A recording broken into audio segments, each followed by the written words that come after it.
नमस्कार दोस्तों, स्वागत, अभिनंदन। दोस्तों, आज की इस चर्चा में एक ऐसे विषय पर हम बात करेंगे जो मुझे लगता है न केवल व्यक्ति के लिए बल्कि समाज के लिए और यहाँ तक कि किसी भी राष्ट्र की सरकार के लिए सबसे बड़ी चुनौती है, और वो चुनौती है रिटायरमेंट। वृद्धावस्था या सनसेट ईयर्स या सेकेंड इनिंग्स में उनके आवाम किस तरह से अपना ध्यान रखती है। दोस्तों, जो 21वीं सदी है, खासकर हिंदुस्तान के सामने एक बड़ी चुनौती आई है, और वो क्या है? हिंदुस्तान में अभी भी टोटल फर्टिलिटी रेट 2.1 से ज़्यादा है। तमाम विकसित मुल्कों में ये 2 से नीचे चला गया है। इसका मतलब क्या हुआ? इसका मतलब ये हुआ कि दुनिया के अग्रणी राष्ट्र, विकसित राष्ट्र, धनी राष्ट्र में बच्चे कम पैदा हो रहे हैं और समाज के अंदर काम करने वालों की संख्या घट रही है। हिंदुस्तान में काम करने वालों की संख्या बढ़ रही है। इससे लेबर मोबिलाइजेशन बहुत ज़्यादा हो रहा है और देखा ये जा रहा है कि अमूमन परिवारों में जो बच्चे हैं वो माता पिता से दूर चले जाते हैं। तो ऐसे में जब आप वृद्ध होंगे, जब आपके जीवन के सनसेट ईयर्स होंगे, जब आप जीवन के सेकेंड इनिंग्स में होंगे, उस वक्त आपका ध्यान कौन रखेगा? ये हिंदुस्तान की व्यवस्था रही, हिंदुस्तान के समाज की व्यवस्था रही कि यहाँ पर बच्चों को रिटायरमेंट प्लान माना गया और माता पिता को इमरजेंसी फंड माना गया। ज़्यादातर जब हमें पैसों की ज़रूरत होती है तो माता पिता की तरफ देखते हैं, ज़्यादातर वृद्धावस्था में जब मदद की ज़रूरत होती है तो बच्चों की तरफ देखते हैं। मुझे लगता है इस समय, आने वाले समय में ये संभव नहीं होगा। एक और बात आपसे कहना चाहता हूँ दोस्तों, और वो ये है कि दुनिया भर में, न केवल हिंदुस्तान में, दुनिया भर में जो वृद्धजनों की संख्या है, जो लोग 60 वर्ष से अधिक हैं, उनकी संख्या बढ़ रही है और बच्चों की संख्या कम हो रही है।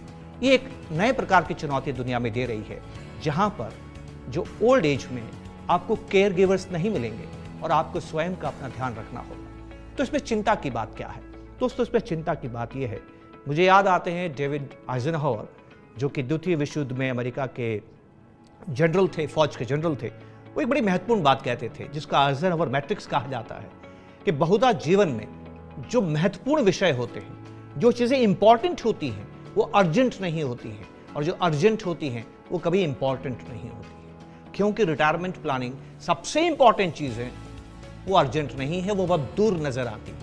आपको लगता है आपकी उम्र 25 साल है, आपकी उम्र 30 साल है, आपकी उम्र 35 साल है, बहुत वक्त पड़ा है, आगे जाके आप रिटायरमेंट प्लानिंग कर देंगे। बस वहीं गलती हो जाती है।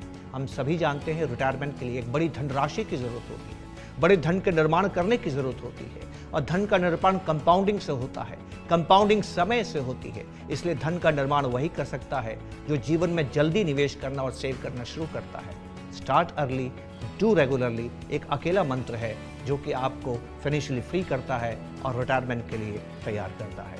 दोस्तों, आप खुद अपने आसपास के जीवन को देखिए, अपने परिवार के जीवन को देखिए। हमारे परिवार में एक जब भी आप बड़ों को प्रणाम करते हैं तो आपको आशीर्वाद मिलता है, और बहुधा ये आशीर्वाद क्या होता है?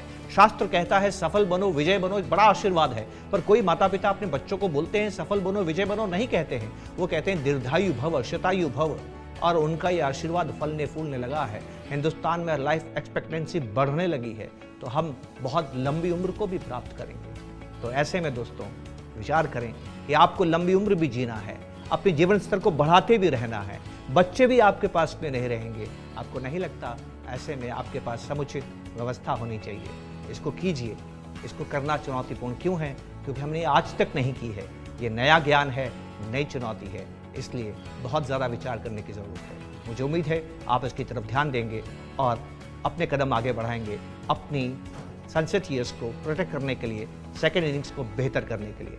फर्स्ट इनिंग्स अच्छे से खेलिए, सेकेंड इनिंग्स में जीवन का आनंद लीजिए। बहुत बहुत धन्यवाद। नमस्कार, जय हिंद।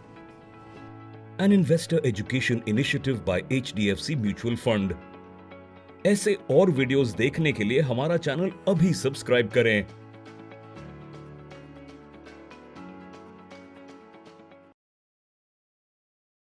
म्यूचुअल फंड निवेश बाजार के जोखिमों के अधीन है। योजना से जुड़े सभी दस्तावेजों को ध्यान से पढ़ें।